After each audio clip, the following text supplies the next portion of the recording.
Hi everybody, this is T Fig from T Fig Bass Player. I wanted to talk to you today about the Bobby Brown story that came on BET. Alright, well there's a few things that I liked the most that I saw from watching the movie. And these are going to be just a few things that I liked, and I want to tell you about. Some of my favorite things were that they showed that Bobby Brown, when he was becoming a solo artist, when he decided to have his brother actually become his manager, right? And of course, his brother, he knew his brother was going to look after him and take care of him. And his brother didn't really want to do that at first, but he ended up wanting to go ahead and do it because that was his brother. So he went on to decide to be Bobby Brown's manager. Alright, another thing I like to talk about is the scenes where he was looking for producers to help him on an album. They had one, well, he was told to meet with L.A. Reid and Babyface. And at this point, Bobby Brown had the superstar mentality already. And he thought that he was the best in the world. You know how he acted, But what I liked about this scene was that when he did go and meet with L.A. Reid and Babyface, is that when he stepped to Babyface, he really didn't show any respect to him, and actually told him to hold a cup or something that he was drinking, and walked off. Actually didn't really pay him any attention. He actually had to be convinced to talk with him about making music with him. And he eventually was told his friend that he was talking to that he would eventually do it with Babyface, but he also had heard about Teddy Riley also, and he just decided why not use both, and he ended up doing that. Of course, they were known already for making hits, so I did like that Bobby chose to use both. Okay, now another scene I liked in this movie comes when he's about to do a concert. He's walking with his brother in the back, and when he walks up, there are policemen there, and these policemen walk up to him, and they're telling him that before his concert begins, that they were telling him not to do anything that simulates sex. And of course, Bobby Brown didn't like this, and his brother didn't also. They were trying to let these policemen know that, hey, this is what the fans wanted to see. They knew the kind of guy he was and the artist he was. But Bobby Brown tells the policeman, okay, it won't be any trouble. He agreed to not do it. Of course, when he gets on stage, he ends up performing Tenderoni, and you know how that ends up.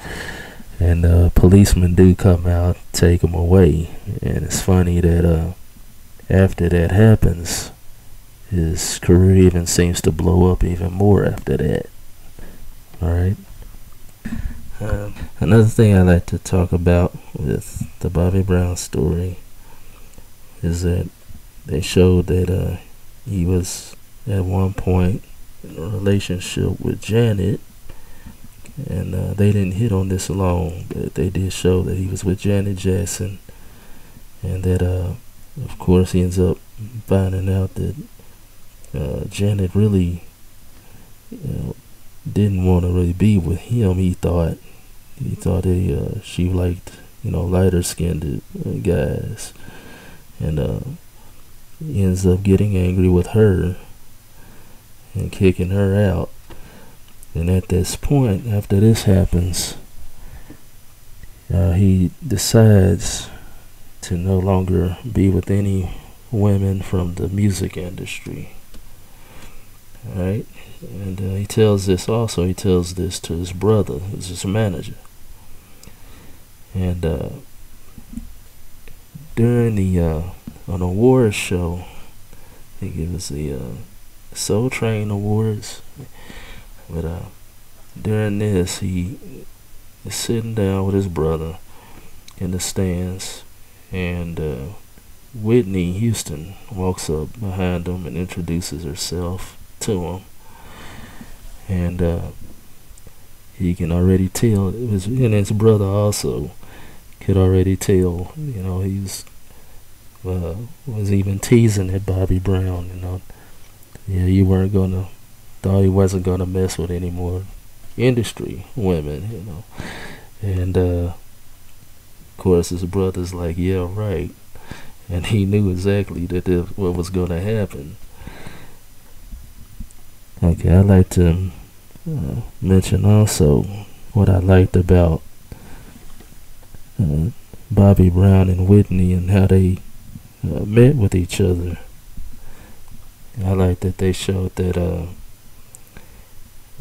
Whitney was waiting on Bobby after a concert or after in his dressing room, and at this point, I liked how they were just talking and everything, and it seemed everything was gonna be cool. But just on the side, to me, I kind of thought that this was kind of really an opportunity too for Whitney to see kind of how Bobby Brown was, and it wasn't long, but she did get a glimpse. And they're talking, Whitney and Bobby are doing their thing, and the girl comes to the dressing room with kids, and Whitney is watching this girl and Bobby Brown arguing and fussing, and talking about how he has to be taking care of his kids. And while they're talking, Whitney's, like I said, is seeing this, and that to me, it's like she has an opportunity to say, that was a point where she could say, okay, I can either get with this guy or I can leave, and we all know she ends up with him, and what happens after that. Another thing I liked about this movie is that also they showed that when Bobby Brown was in trouble and getting into drugs and getting in trouble with police, everything, his brother was there trying to help him out and talk him out of doing all this stuff. But he goes to him and meets with him at his house, and there he's talking to Bobby about why his life and him doing the drugs and all that stuff. And they get into a big argument, and Bobby actually ends up firing his brother as his manager. Alright, after this, Bobby does eventually meet a girl. Her name is Alicia, and she ends up becoming his new manager. and actually, I think she goes and actually talks to his brother a little bit about Bobby, and Alicia ends up, being Bobby's manager, but later, and even to this day, is now his current wife. Alright, I just wanted to point out a few things that I liked about that Bobby Brown story that they did on BET. Alright, well, thank you very much, everybody, and check out some of my other videos, and then if you like them, please subscribe. Thank you very much.